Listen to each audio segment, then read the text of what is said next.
मोठ्या बातमीनं सुरुवात. स्वयंघोषित आध्यात्मिक गुरु राधेमा आज सकाळी मुंबईत पोहोचते आहे.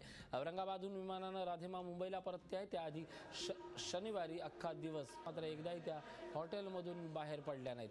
रात्री त्या नांदेडहून औरंगाबादला परतल्या. औरंगाबादहून सकाळ विमानानं त्या मुंबईला परतत आहेत. दरम्यान हुंडा छळ प्रकरणी सोमवारी मुंबई पोलीस राधेमाची चौकशी करणार असल्याची माहिती मिळते.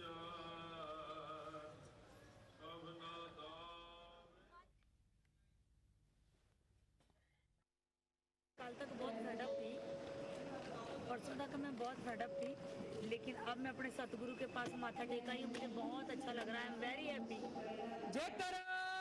जी का बोल सच्चे दरबार। सबको बहुत मानते थे, उनकी बरसी थी, उनके हिसाब से भी मैं माथा टेकने गई थी। हाँ, मेरे पिताजी बहुत अच्छे थे। हर बेटी अपने बाप को पापा को बहुत प्यार करती है, ऐसे मैं भी अपने पापा को बहुत प्यार करती हूँ।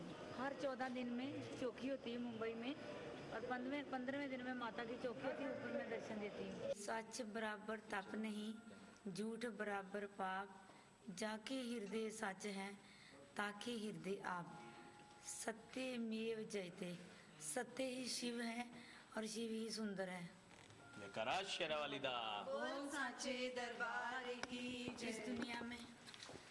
इस दुनिया में कोई भी प्राणी सच्चे मन से समाज सेवा करे तो ईश्वर उसकी जीत जरूर करता है।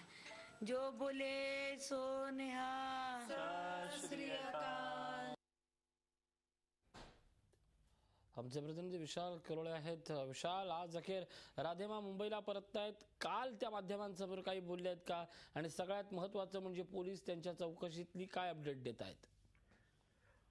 2 दिवसाचा मराठवाड्यातील नाट्यमय राधेमांचा प्रवास आता संपलेला आहे आणि आता राधेमांना उद्या मुंबईत पोलिसांसमोर हजर व्हायचं आहे अशी माहिती कळते. त्यामुळे राधेमा आता मुंबईकडे रवाना होत आहे. खरं तर गेले 2 दिवस मराठवाड्यासाठी आणि एकूणच सगळेच मीडियासाठी पण बरेच नाट्यमय होते असं आपल्याला म्हणावं लागेल. मीडियासोबत बोलणार, आपली बाजू मांडणार, आपलं सत्य मांडणार असं वारंवार राधेमा सांगत होत्या. मात्र असं करूनही फक्त त्या मीडियाला हुलकावडीच देत राहिल्या.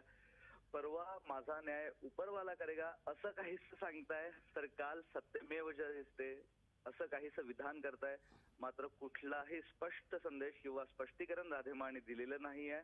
फक्त त्यांचे भावी भक्त सांगतायत की राधेमा निर्दोष आहेत, त्यांच्यावर आरोप करण्यात आलेले आहेत, त्यांचा कुठलाही दोष नाही. या सर्व परिस्थितीत आज राधेमा मुंबईनं विमानाकडे प्रयाण करतायत आणि त्यानंतर आता पोलिसांसमोर उद्या त्या बाजू मांडणार आहे असं कळतंय.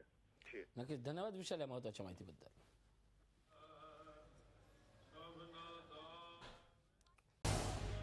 झी 24 तास रहा एक पाऊल पुढे.